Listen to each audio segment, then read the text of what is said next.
Good afternoon সবাইকে। আজকে রাস পূর্ণিমা, শুক্রবার। আজকে ছুটির দিনও আছে, সেই হিসাবে আজকে একটা প্ল্যান করলাম।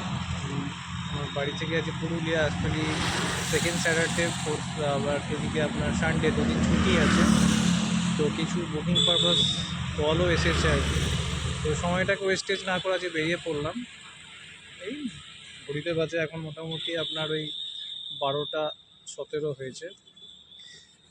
আজকে যাচ্ছি আপনার বাড়ি থেকে পুরুলিয়া, মানে বৈদ্যবাড়ি থেকে পুরুলিয়া 247 কিলোমিটার রাস্তা। তো এর আগে তো আমি এতেও গেছিলাম, তো এগুলো নর্মাল ব্যাপার, কোনো ব্যাপার নয়। 247 বা 300 কিলোমিটারটা আমি একদিনে যাতায়াত করাটা অভ্যস্তর মধ্যে মনে করি আমার কাছে ক্ষেত্রে। তো ভায়া জয়পুর হয়ে যাব, জয়পুর, বিষ্ণুপুর, বাঁকুড়া হয়েই যাব। এবং কালকে সারাদিনটা আমি অযোধ্যাতেই থাকবো। বিভিন্ন বুকিং পারপাস, বিভিন্ন প্রপার্টি ওনারের সাথে কথাবার্তা, আগামী দিনে পলাশ উৎসবে, আগামী দিনে দোল উৎসবের বুকিং আছে, এবং জানুয়ারি মাসের কিছু বুকিংয়ে কথাবার্তা। এখন পিক ডেট যেগুলো আছে আর কি, 22, 23, 24, 25 জানুয়ারিতে, 26 তারিখে, ডিসেম্বরে 25শে ডিসেম্বর থেকে 1লা জানুয়ারি 2-3 তারিখ, এই সমস্তগুলো করতে হবে।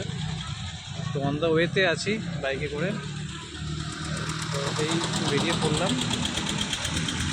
নেক্সট জয়পুরের কাছাকাছি আবার নেক্সট ভিডিওতে এসে আপনাদের দেখাবো যে মোটামুটি কতটা অতিক্রম করতে পারলাম, কতটা সময়ের ভেতরে।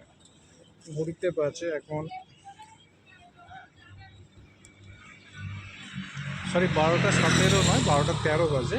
আপনাদের দেখিয়ে দিই। তো ঠিক টাইমে আশা করি পৌঁছে যাবো আপনাদের জয়পুরে গিয়ে। ওখানকার টোটাল একটু বনের পরিস্থিতি বা ওই অরণ্য দেখাবো। ওকে, ধন্যবাদ, থ্যাংক ইউ।